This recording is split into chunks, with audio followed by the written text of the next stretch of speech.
4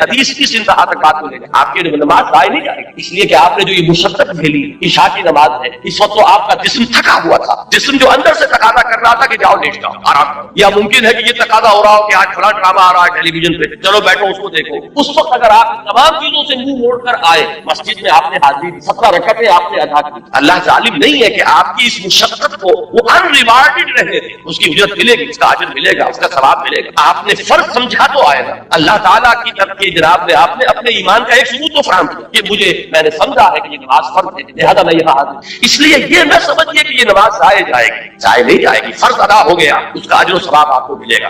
لیکن یہ کہ جو اصل مقصد ہے وہ حاصل نہیں ہوگا. وہ ذکر جو اس کا اصل مقصد تھا وہ حاصل نہیں ہوگا اگر حضور قلب نہیں، اگر آپ نے یہ محسوس نہیں کیا جیسے کہ حضور نے فرمایا صلی اللہ علیہ وسلم کہ جب نماز میں سجدہ کے لیے جب پیشانی زمین پر ٹکاؤ تو یوں محسوس کرو کہ گویا کہ تم نے اپنے رب کے قدموں پہ سٹا. اب یہ کیفیت اگر کسی کو حاصل ہو رہی ہے جب وہ کھڑا ہو اللہ کے حضور میں تو ایسے کھڑا ہو کہ جیسے واقعتاً اللہ مجھے دیکھ رہا. کم سے کم اس درجے کا استحضار حاصل ہے کہ میں اللہ کے حضور پہ اس وقت حاضر. جیسے حضور نے فرمایا اذا قمت للصلاۃ فصل صلاۃ الموتى، جب نماز پڑھنے کھڑے ہو تو یہ سمجھ کر پڑھو کہ شاید یہ زندگی کی آخری نماز ہو، پھر شاید نماز کی نوبت نہ آئے. کیا پتا کس کے پاس گارنٹی کہ عشاء کی نماز پڑھ کر آپ نکلے یا فجر کی نماز پڑھ کر آپ مسجد سے نکلے اور کوئی تیز رفتار گاڑی آپ کو روڈ پر کچل کے چلی جائے اور واپس جو ہے وہ آپ کی لاش پہنچے، آپ سیدھا سارے نہ پہنچے. تو ہر نماز سے پہلے اگر انسان یہ محسوس کرے جیسے کہ حضور نے فرمایا، اس قدر یہ پریکٹیکل ایک سائیکولوجیکل نفسیاتی جو ہے تعلیم ہے کہ جب بھی نماز پڑھنے کھڑے ہو تو یہ سمجھ کر پڑھو کہ شاید یہ زندگی کی آخری نماز ہے اور عین ممکن ہے کہ اس کے بعد نماز کا وقت. یہ کیفیات آپ سوچئے کہ اگر حاصل ہو نماز میں تو پھر وہ نماز کیا ہوگی؟ وہ نماز وہ ہوگی جسے حضور نے فرمایا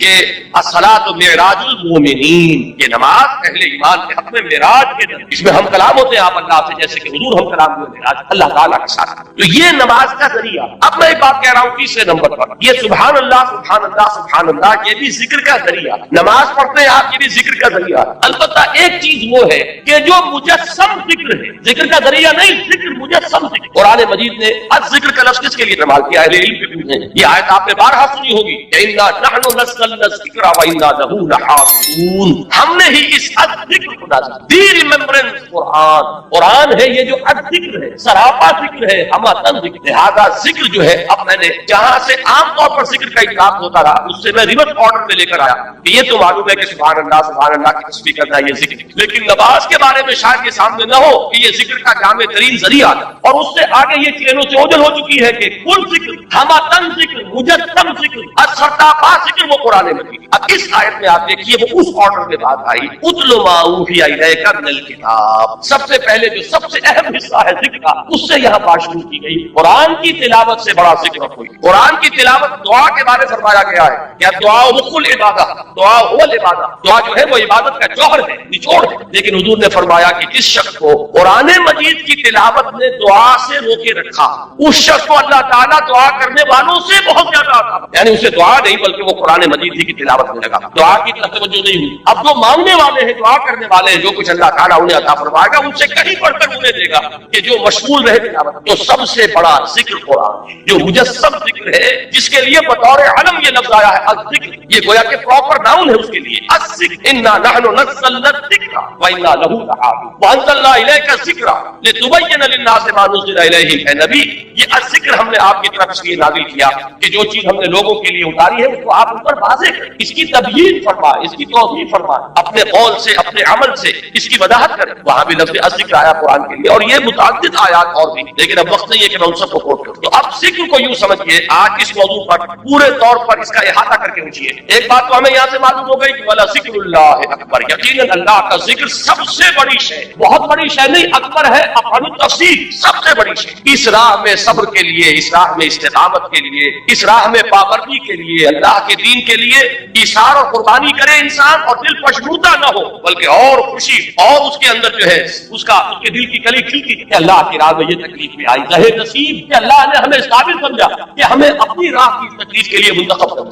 اللہ کی راہ میں مجھے یہ جلا کٹا فکرہ بھی سننا پڑا. رہے نصیب کہ اللہ تعالیٰ نے ہمیں اس قابل سمجھا کہ نبی اکرم صلی اللہ علیہ وسلم کو اگر جلے کٹے پٹی بات سنی پڑی تو ہمیں بھی کا کوئی حصہ ہمیں بھی نصیب. جو بجائے اس کے کس سے دل پشمردہ ہو، دل کی کل کھلے، وہ ہے والا ذکر اللہ اکبر. اس میں سب سے بڑی چیز کہ جس سے انسان کو مدد ملے گی وہ اللہ کا. لیکن اللہ کے ذکر کے بارے میں جو باتیں میں نے عرض کی، نمبر ایک یہ کہ ذکر علیحدہ ہے، ذریعہ ذکر ذکر ہے استحضاء اللہ فی القلب، اس کے لیے جو ذرائع اختیار کیے جائیں گے، اب ان میں جب میں اوپر سے چلوں گا، نزولی ترتیب سب سے اوپر کیا ہے؟ تلاوت قرآن، اتل ما اوحی الیک من الکتاب، اس لیے کہ قرآن ذکر ہے، لہذا اس کی تلاوت سب سے بڑا ذریعہ ہے ذکر، سب سے اہم، سب سے مقدم، سب سے پہلا ذریعہ ہے ذکر تلاوت قرآن، اتل ما اوحی الیک من الکتاب۔ نمبر 2 پر ہے نماز۔ نماز جو ہے اس کے بارے میں عرض کر دوں کہ یہ جامع ترین ذریعہ ہے ذکر، مقدم ترین وہ ہے قرآن کی تلاوت، اہم ترین ہے قرآن کی تلاوت، لیکن جامع ترین یہ ہے، وہ اس لیے کہہ رہا ہوں اس میں دیکھیے 4 چیزیں جمع کر دی گئی ہیں۔ نمبر 1، اس میں ذکر قولی بھی ہے، ذکر عملی بھی۔ آپ پڑھ بھی رہے ہیں سورہ فاتحہ، زبان سے بھی کہہ رہے ہیں سبحان ربی العظیم، زبان سے بھی کہہ رہے ہیں اللہ اکبر، اور رکوع میں بھی جا رہے ہیں اللہ اکبر کہہ کے جب آپ گئے رکوع میں، تو آپ نے اپنے وجود سے بھی ذکر کیا، اپنے وجود سے بھی گویا کہ ظاہر کیا آپ اللہ کی بڑائی کے قائل ہیں کہ آپ اس کے سامنے رک گئے۔ پھر آپ جب سجدے میں گرے ہیں تو گویا کہ آپ نے اپنے پورے وجود سے ظاہر کیا کہ آپ کے ذہن میں، آپ کے قلب پر اللہ کی عظمت کا نقش اتنا گہرا ہے کہ آپ نے اپنی پیشانی، معلوم یہ ہوا کہ یہ ذکر قولی بھی ہے اور ذکر عملی بھی شامل۔ جیسے سائنس کی تعلیم ہوتی ہے، کلاس روم میں لیکچر ہوتے ہیں اور پھر جا کر لیبارٹری میں ایکسپیریمنٹیشن ہوتی ہے، یہ دونوں چیزیں جب جمع ہو جاتی ہے تب وہ بات راسخ ہو جاتی ہے۔ تو ذکر قولی اور ذکر عملی، اور نمبر 2 ذکر قولی پہ بھی، اب یہ میں ایک اصطلاح خود ایجاد کر کے آپ کے سامنے رکھ رہا ہوں، ایک ہے ایکٹیو ذکر اور ایک ہے پیسو ذکر۔ ایکٹیو ذکر کیا ہے؟ جس میں خطاب ہوتا ہے اللہ کے ساتھ، جس میں کہ علامہ اقبال نے میننگ آف پریئر، ان پر ان کا ایک لیکچر ہے، وہ جو ان کے ساتھ لیکچر ہے تباہ شدہ ریکنسٹرکشن آف ریپورٹ ان اسلام، اس میں ایک میننگ آف پریئر ان اسلام، اسلام میں دعا اور نماز کا مقام کیا ہے، اس کا مفہوم کیا ہے۔ تو بڑی پیاری بات یہ کہی ہے کہ انسان جب دعا کرتا ہے اللہ سے تو اس میں وہ انائے صغیر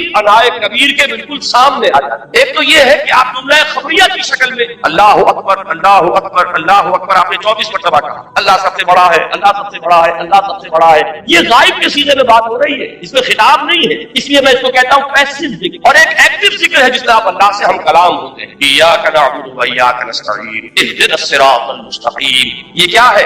اس میں آپ اللہ سے ہم کلام، یہاں آپ کی وہ انائے صغیر فائنائٹ ایگو، وہ بالکل انفائنائٹ ایگو کے سامنے آ کر اس سے خطاب کر رہی ہے۔ افلاک سے آتا ہے نالوں کا جواب آخر، اٹھتے ہیں حجاب آخر، کرتے ہیں خطاب آخر۔ تو یہ جو خطاب والا انداز ہے نماز میں آپ کو یہ بھی ملے گا، سورہ فاتحہ کا اہم ترین حصہ یہ شروع میں جو ہے غائبانہ انداز میں آپ کہتے ہیں الحمدللہ رب العالمین الرحمن الرحیم مالک یوم الدین، یہ غائبانہ انداز، یہ جملہ خبریہ، لیکن یہاں ایاک نعبد و ایاک نستعین، اب یہاں خطاب ہو، اب آپ اللہ سے براہ راست ہم کلام۔ تو نماز میں نے عرض کیا کہ ذکر قولی اور ذکر عملی جمع ہو گئے، اور ذکر قولی میں یہ بھی کہ خطاب والا ذکر جس میں اللہ سے ہم کلام ہو، اور ایک یہ کہ غائبانہ انداز میں اللہ کی تسبیح، اللہ کی تحلیل، اللہ کی تکبیر، آپ ہر مرتبہ جب اٹھ رہے ہیں اللہ اکبر، اب یہ کیا ہے؟ یہ بھی ذکر۔ تو معلوم ہوا کہ ذکر کا اہم ترین مقدم ترین ذریعہ تلاوت قرآن، ذکر کا جامع ترین ذریعہ نماز۔ اتل ما اوحی الیک من الکتاب واقم الصلاۃ ان الصلاۃ تنہی عن الفحشاء والمنکر،